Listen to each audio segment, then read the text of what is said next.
La copiste est mon premier roman. Il sort le 3 novembre en librairie. Comment est-il né? De la rencontre, plutôt même du choc, entre un objet de papeterie relativement banal, ancien mais banal, une pièce de théâtre euh, du XXe siècle, du début du XXe siècle, une inconnue, et ma propre histoire familiale. L'objet, c'est ce carnet que j'ai retrouvé dans la bibliothèque de mon père, dans lequel quelqu'un a copié intégralement la pièce de Claudel, Partage de midi, calligraphie impeccable, texte d'une grande lisibilité, respect de toutes les indications scéniques, des personnages, etc. Donc un objet énigmatique en soi. La pièce, c'est Partage de midi, donc c'est une pièce de Claudel qui date du début du XXe siècle, de 1905, la première version. On va pas rentrer dans les détails. Dans lequel il met en scène un quatuor amoureux autour d'une femme qui s'appelle Isée, qui passait un peu à la postérité.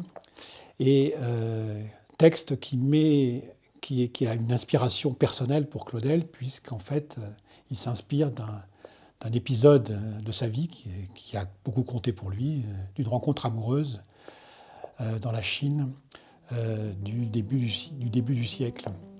La copie qui est dans ce carnet, elle est datée, elle est localisée et signée. Elle est datée, à la dernière page, du 20 août 1942, localisée à Isles, près de Limoges, et signée des seules initiales de la personne qui a copié ce carnet, MS. Donc le mystère était quand même assez incroyable. Et j'ai eu très vite un attrait pour ce carnet. Je me suis demandé, mais qui est cette copiste? Pourquoi a-t-elle fait ça?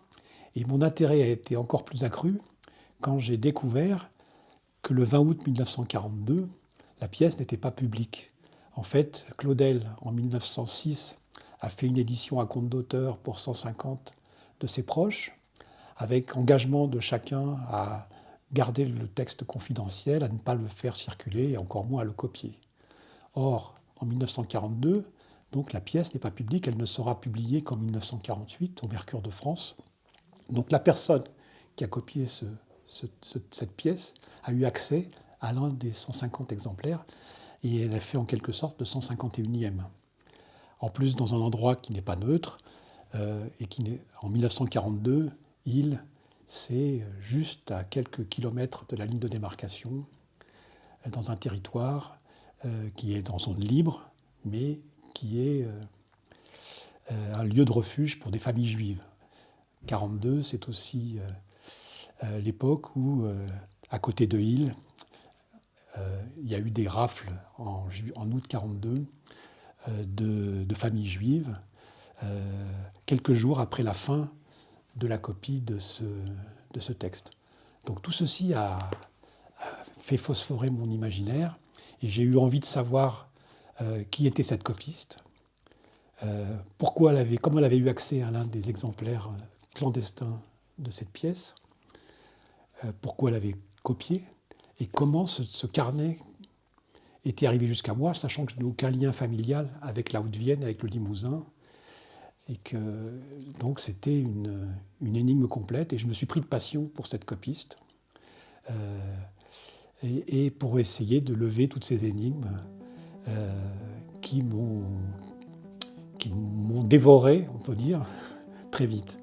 Et le résultat, c'est La copiste, le livre qui sort donc le 3 novembre. Alors je ne suis pas un spécialiste de Claudel, pas du tout, ni de l'homme, ni de son œuvre théâtrale. Je ne connaissais pas Partage de midi.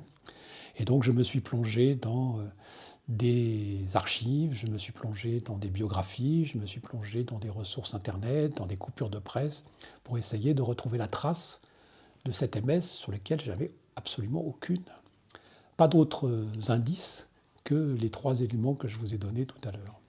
Et je me retrouve plongé dans l'univers de l'entourage de Claudel, dans l'univers de l'histoire littéraire du XXe siècle, cinématographique, culturel, et même dans celui de la porcelaine de Limoges. Pour mener cette enquête, très vite, je vais évidemment, puisque le carnet était dans la bibliothèque de mon père, me retrouver confronté à des souvenirs familiaux que j'ai moi-même ou qu'on m'a rapportés, et à ma propre intimité.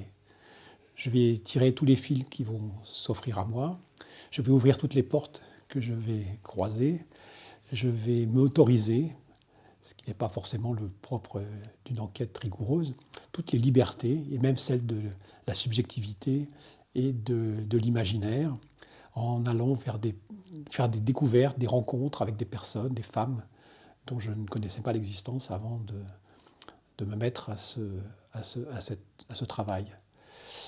En exergue du livre, j'ai placé une phrase de Richard Morgiev que j'ai découvert après avoir fait ce travail, une phrase qui n'est pas du tout, qui est assez contre-intuitive, puisqu'il il fait dire à l'un de ses personnages dans le roman qui s'appelle Le Cherokee, en fait, une enquête, ce n'est rien que des histoires et rien que des souvenirs. C'est un peu ce que j'ai essayé de faire sans connaître la phrase de Morgiev, qui est devenue pour moi maintenant un leitmotiv. Voilà ce que c'est la copiste. C'est la rencontre, c'est le journal de bord plutôt, d'une quête qui est devenue obsédante entre l'histoire avec un grand H et mes propres souvenirs, ma propre intimité, à un moment de ma vie où j'avais besoin de m'ouvrir sur l'inconnu, d'aller à la découverte de l'inconnu.